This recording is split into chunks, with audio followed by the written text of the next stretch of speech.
अस्सलाम वालेकुम, बिस्मिल्लाहिर्रहमानिर्रहीम। स्टूडेंट, आज हम Newton law of universal gravitation पर स्टूडेंट के जो क्वेश्चन होते हैं उसी पर मैं एक शॉर्ट सी क्लिप बनाता हूं। आई होप इस वीडियो को जब आप देखेंगे तो इंशाल्लाह आपको कंप्लीटली जो है Newton law of universal gravitation पर कोई भी क्वेश्चन नहीं रहेंगे। तो भाई, पहली चीज जो स्टूडेंट को डिफिकल्टी होती है वो ये होती है कि सर, स्टूडेंट कहते हैं कि जी क्या चीज है। जब हम कहते हैं कि इन दोनों ऑब्जेक्ट के दरमियान फोर्स ऑफ अट्रैक्शन है, और जब हम कहते हैं ना कि ये दोनों मार्कर एक दूसरे को अट्रैक्ट करते हैं न्यूटन यूनिवर्सल लॉ में, तो हम इन दोनों के दरमियान फोर्स ऑफ ग्रेविटी मालूम कर सकते हैं। एक जमीन जो है अपनी तरफ अट्रैक्ट करती है, तो हम भी Newton law of universal gravitation से, इस फार्मूले की हेल्प से हम जो फोर्स ऑफ ग्रेविटी मालूम करते हैं। तो सब कहते हैं सर ये जी भी क्या चीज है, ये भी तो वही चीज है, तो हमें इसको मालूम करने की क्या जरूरत है। तो बेटा, ये दोनों चीजें एक जैसे नहीं है। जी जो है ये small g acceleration due to gravity, gravity की वजह से एक ऑब्जेक्ट में जितनी एक्सेलरेशन आती है, जितनी स्पीड वो गेन करती है, तो उसी को हम कहते हैं जी। यानी जी की जो वैल्यू है वो 9.8 मीटर पर सेकंड स्क्वायर। इसका मतलब क्या है कि जब एक ऑब्जेक्ट जैसे ये मार्कर जमीन की तरफ नीचे जाती है, तो हर एक सेकंड पर इस मार्कर की स्पीड 9.8 मीटर पर सेकंड, यानी हर एक सेकंड में इस मार्कर की स्पीड 9.8 मीटर ज्यादा होती जाएंगी। अगर एक मार्कर जब नीचे की तरफ आता है तो एक सेकंड में, लेट सपोज मैंने इसको रेस्ट की फॉर्म में यहाँ से नीचे फेंक दिया, तो जब एक सेकंड बाद जब ये मार्कर इसी, लेट सपोज हमारे पास एक ऑब्जेक्ट है रेस्ट में है, तो जब मैंने इसको यहाँ पर फेंका, 1 सेकंड बाद ये ऑब्जेक्ट यहाँ पर आ जाएगी।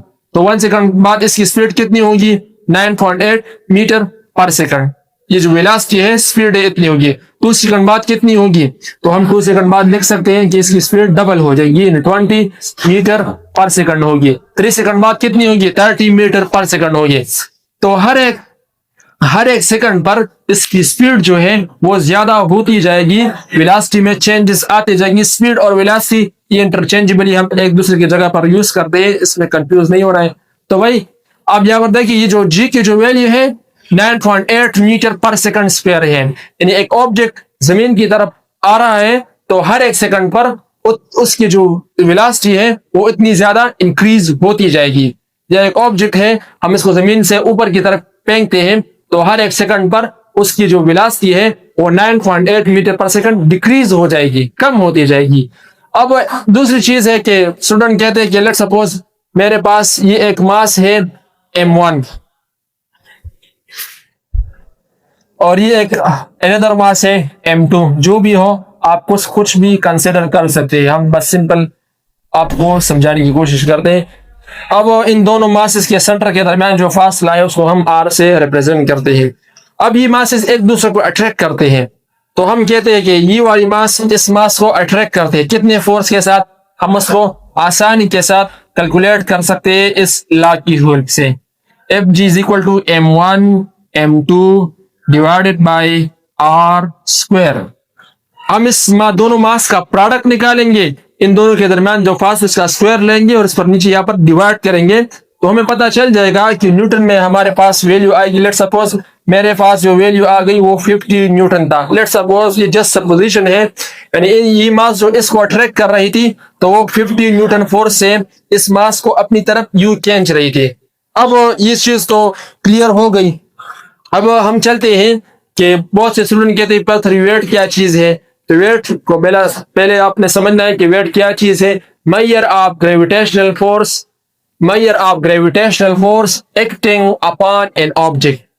जब किसी ऑब्जेक्ट पर कितनी ग्रेविटेशनल फोर्स लगती है, हम उसको मेजर करते हैं उसके वेट से। जैसे बड़ी मार्कर है, इस पर ग्रेविटी अपनी तरफ अट्रैक्ट करती है, तो कितनी फोर्स से अट्रैक्ट करती है? हम सिंपली इस मार्कर की वेट निकालते हैं, इसकी मास और जी को आपस में मल्टीप्लाई करेंगे, तो हमें पता चल जाएगा कि इस मार्कर को जमीन इतनी फोर्स से नीचे की तरफ खींचती है। अब इस तरह देखिए, ये m1 है, ये m2 को अपनी तरफ खींच रहा है, कितनी फोर्स से खींच रहा है? तो वही भी वेट है। जब हम इसका वेट निकालेंगे, तो वेट से भी जो mg इसकी मास और g की जो वैल्यू 9.8, अगर हम इसको पुट करेंगे तो उससे भी 50 न्यूटन आएगा। यानी आप यहाँ पर ये समझे कि ये फोर्स ऑफ ग्रेविटी है, यूनिवर्सल लॉ है, ये तमाम कायनात में अप्लाई होता है। जैसा कि चांद को जमीन अपनी तरफ अट्रैक्ट करती है, कितनी फोर्स है हम उसकी फोर्स मालूम कर सकते हैं। लेकिन जब हम जमीन पर बात करें, जमीन पर ये मार्कर है, जमीन इसको अपनी तरफ अट्रैक्ट करती है, हम इसका वेट निकालते हैं, लेकिन चांद का हम वेट नहीं निकाल सकते कि जमीन उसको अपनी तरफ अट्रैक्ट कर रही है, तो हम उसका वेट कैसे निकालेंगे? तो उसके लिए हम ये यूनिवर्सल फार्मूला यूज करते हैं। बाकी फोर्स ऑफ ग्रेविटी का जो यूनिवर्सल फार्मूला है वही फार्मूला, और वेट ये दोनों सेम ही चीजें है। फोर्स ऑफ ग्रेविटी हम कहते हैं कि ये मास इसको अपनी तरफ अट्रैक्ट करे कितने फोर्स से, तो हम इसी फार्मूले से इसकी जो फोर्स है वो मालूम कर सकते हैं। तो ये तो वही है, वेट है ना।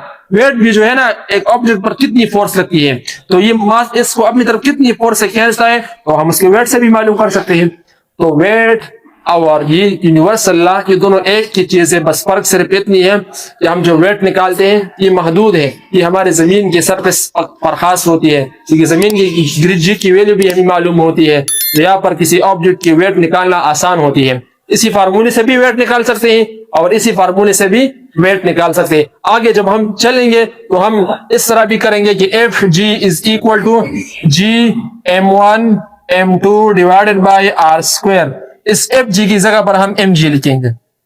क्यों? क्योंकि दोनों सेम ही चीजें है ना। फोर्स ऑफ ग्रेविटी कितनी होती है? उस ऑब्जेक्ट की वेट के बराबर। जितनी उस ऑब्जेक्ट की वेट होगी उतनी ही फोर्स ऑफ ग्रेविटी होगी। आई होप ये कंसेप्ट आपको क्लियर होगा। तो मैंने ये बताया कि वेट और फोर्स ऑफ ग्रेविटी दोनों सेम ही चीजें हैं, मगर ये फार्मूला यूनिवर्सल फार्मूला है। तमाम कायनात में जितने भी दो ऑब्जेक्ट्स होते हैं वो एक दूसरे को अट्रैक्ट करते हैं। हम उसकी फोर्स ऑफ अट्रैक्शन किस फार्मूले से डिराइव कर सकते हैं? इसी फार्मूले से डिराइव कर सकते हैं, मगर इसी से नहीं डिराइव कर सकते हैं। ये फार्मूला महदूद है, जमीन के सरफेस के साथ खास है, और कुछ प्लैनेट फिर जैसे मून की जी की वैल्यू हमें मालूम है, तो वहां पर हम किसी ऑब्जेक्ट की वेट निकाल सकते हैं, लेकिन वो जी की वैल्यू भी एग्जैक्ट नहीं है, मून की जो 1.67 है। ठीक है, तो ये वेट और ये फोर्स ऑफ ग्रेविटी दोनों एक ही चीज है। आज जो टॉपिक हम पढ़ेंगे तो इस एम जी को हम एफ जी की जगह पर लिखेंगे कि एफ जी बराबर है वेट के, और वेट बराबर है एम जी के, तो यहाँ पर हम एम जी भी लिखेंगे।